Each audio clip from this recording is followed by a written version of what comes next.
தமிழ்நாட்டிலே இந்திய யூனியன் முஸ்லீம் லீக்கினுடைய மாவட்ட பொதுக்குழு கூட்டங்கள் தொடர்ந்து நடைபெற்று வருகின்றது. 52 நிர்வாக மாவட்டங்களிலே இதுவரை 17 மாவட்டங்களிலே கூட்டங்களை நடத்தியிருக்கின்றோம். அதே போல 9 அங்கீகரிக்கப்பட்ட அணிகளினுடைய மாநில பொதுக்குழு கூட்டமும் நடைபெற்று வருகிறது.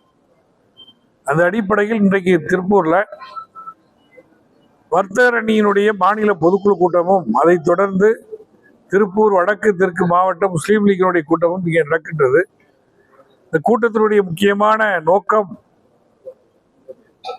வக்ஃபு திருத்த சட்டத்தின் மூலமாக எல்லா பள்ளிவாசல், தர்கா, வக்ஃபு சொத்துக்களும் முறையாக பதிவேற்றம் செய்திருக்கின்றதா என்பதை கலந்தாலோசனை செய்வதற்கும்,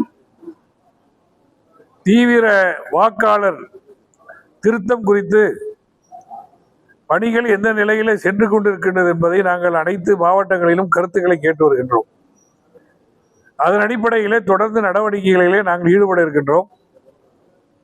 அத்தோடு ஜனவரி 28ஆம் தேதி இந்திய யூனியன் முஸ்லீம் லீக்கின் சார்பாக மொஹல்லா ஜமாத் மாநில மாநாடு கும்பகோணத்திலே நடக்க இருக்கின்றது.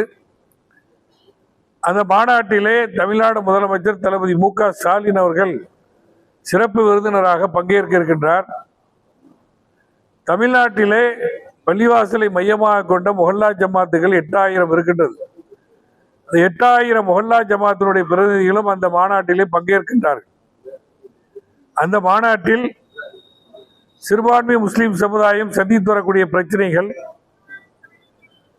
எதிர்வரக்கூடிய சட்டமன்ற பொதுத் தேர்தலில் மதசார்பற்ற கூட்டணி வெற்றி பெறுவதற்குண்டான வியூகங்களை அங்கே அறிவிப்பு செய்ய இருக்கின்றோம்.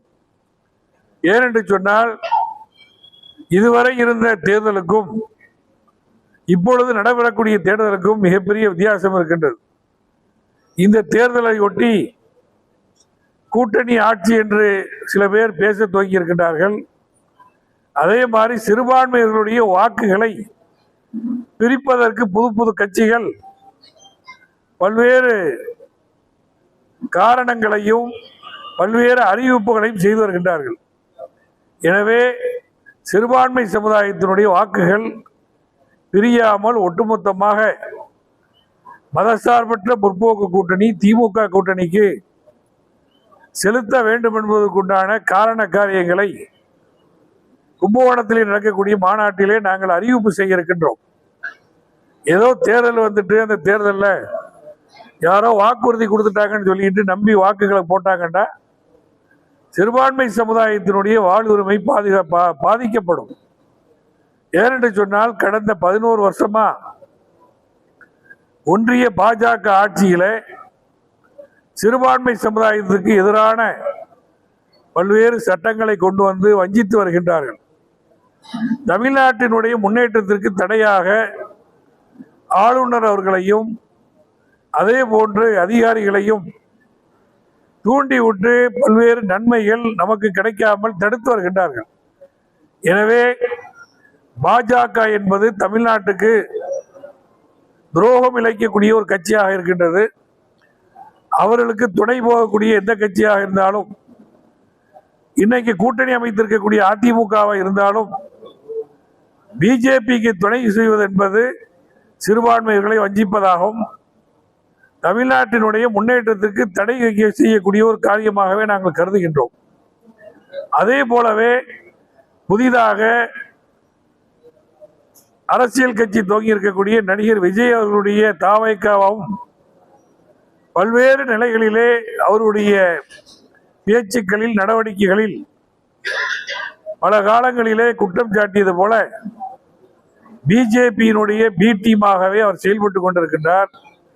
எங்கெங்க மாநாடு நடத்துகிறாரோ அங்கெல்லாம் சென்று திமுகவை குறை சொல்வதிலேயே அவருடைய ஞானங்கள் எல்லாம் சென்று கொண்டிருக்கின்றன. பாண்டிச்சேரியில் இன்னைக்கு ஆட்சி செய்கிறது யாரு? என்ஆர் காங்கிரஸ், பிஜேபியினுடைய ஆட்சி. பாண்டிச்சேரியில் போய் திமுக பத்தி பேசுறதுக்கு என்ன இருக்கு? திமுக ஆட்சி செய்து தமிழ்நாட்டில் குற்றம் சொன்னாரு, அதுக்கு பதில் சொல்றாங்க.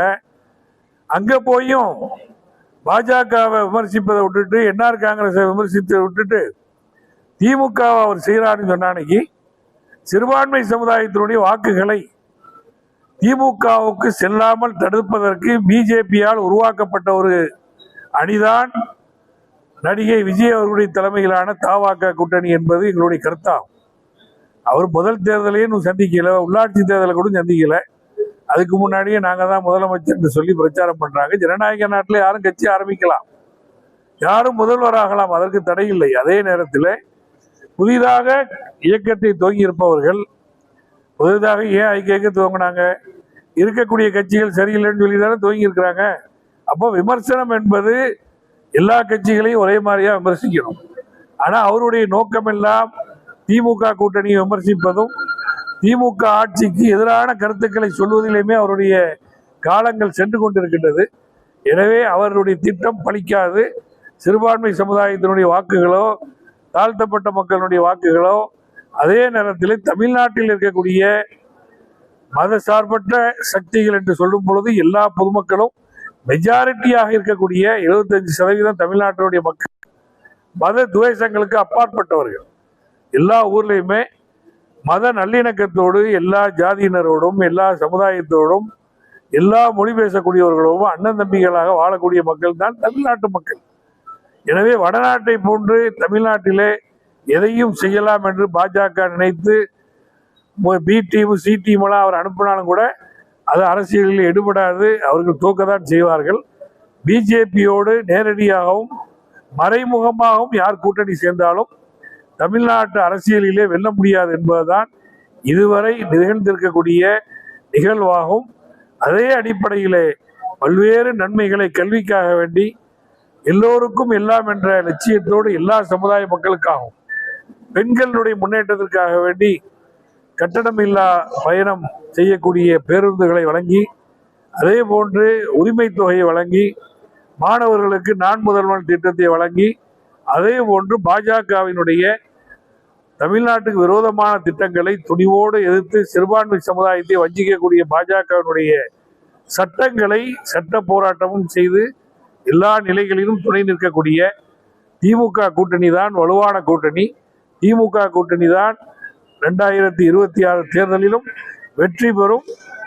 தளபதி மு.க. ஸ்டாலின் அவர்கள் அவர் மீண்டும் முதலமைச்சர் ஆவார். அதற்கு நாங்கள் எல்லோரும் கடுமையாக உழைக்க வேண்டும் என்பதையும் எங்களுடைய மாவட்ட பொதுக்குழு கூட்டத்திலே வலியுறுத்தி அதற்கான எப்படி நடவடிக்கைகளை மேற்கொள்ள வேண்டும், எப்படி பிரச்சாரத்தை மேற்கொள்ள வேண்டும், ஜமாத்திர்களை சந்திக்க வேண்டும், எல்லா சமுதாய மக்களையும் சந்திக்க வேண்டும், ஒருங்கிணைக்க வேண்டிய காரியங்களை இந்த பொதுக்குழு கூட்டங்கள் மூலமாக நாங்கள் அறிவித்து வருகின்றோம்.